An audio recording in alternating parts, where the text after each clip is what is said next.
aqueles que soportan calquera tipo de sufrimento, xa sexa físico, psíquico ou de calquera orde, para que acabe o tan desexado benestar. E igual que se ve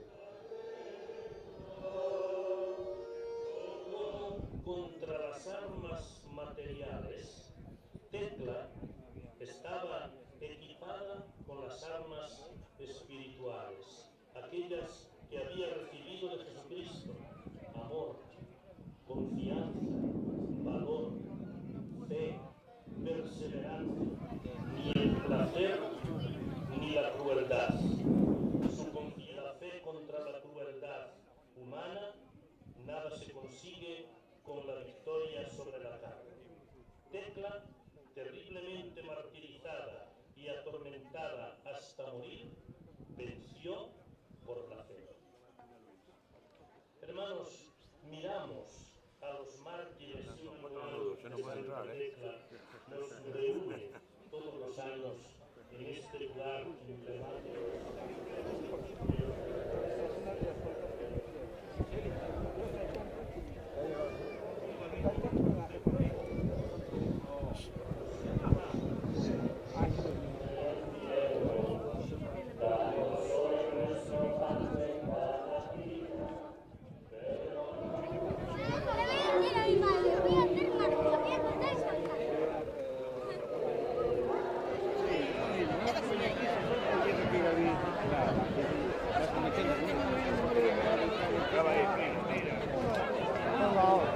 Por allí, por las escaleras, vas por allí si quieres, Jorge.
Alors il faut un poquito más.